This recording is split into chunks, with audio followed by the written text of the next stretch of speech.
ของแถมอะไรนำสิเปิ้นในเป็นในรุ่น vivo ค่ะนะในรุ่น vivo 2 ตัวในของแถมอะไรนำปีเจ้าค่ะในรุ่น vivo v 70 FEC ย่อก็ในรุ่น vivo v 70ค่ะนะสั่งซื้อว่าซื้อในราคาเตรียมนึงแค่ไรของแถมนำค่ะนะของแถมมันในมีอีสังลาในของแถมมันในตีมีทงหลักหมักล้อนั่นค่ะนะสั่งซื้อว่าเป็นตัวในค่ะเนาะตีเลยทงหลักหมักล้ออุบโคจึงไหนค่ะเนาะจึงอันนี้ปุ่มไว้ดังเดิมได้ค่ะแต่สั่งซื้อว่าเปลี่ยนในรุ่น vivo v 70ค่ะนะตัวในค่ะนะตัวในเพราะว่าในแหลมสูงมันค่ะเนาะเพราะว่าในแหลมอันสูงมันอีกนึงไหนตีไลในธงบักล่ออันใหญ่จังไหนค่ะนะธงบักล่อจังไหนสังซื้อว่าเขากะซื้อตั้งนอกมันค่ะเนาะธงเล็กๆจังไหนอ่อนก้อยไหน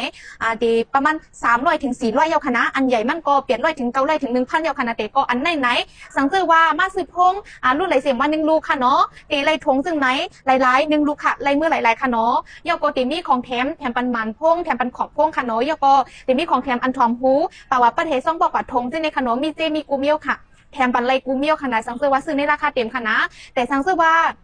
ใครลดการมันน้ำใครไลของแถมไหนเอาลดการมันนำเอาในจงไลเนี้ยไลอยู่คณะป้อมเอาของแถมสังเซมีเนี่ยลดปันไลนำอยู่คณะแต่ว่าสังซื้อว่าของแถมก็ใครไลส่วนลดมันก็ใครไลไหนเฮ็ดจึงนั้นก็ไลอยู่ค่ะผ่อนก็ไลป้าคณะใจว่าปุ๊บผ่อนในเต็มไลของแถมสังคณะสังซื้อว่าผ่อนตัวไลตัวนึงคณะอุบโคในไลอยู่เยอะค่ะเพราะว่าผ่อนในว่างเงินปีเอสุดใน30%คณะเพราะเป็นตัวในคณะว่างเงินปีเอสุดใน6 เหงถึง 7 เหงคณะปีเอสุดคณะ6 เหงถึง 7 เหงคณะเพราะเป็นรุ่นในตัวเนี่ยคณะแต่สังซื้อเป็นรุ่นในไหน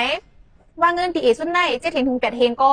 ผ่อนระยะคณะของแถมก็เลยมือจ้อมพงก็เลยมือจ้อมปลากำเหลียวค่ะสังซื้อว่าลูกค้าก็เลยสนใจไหน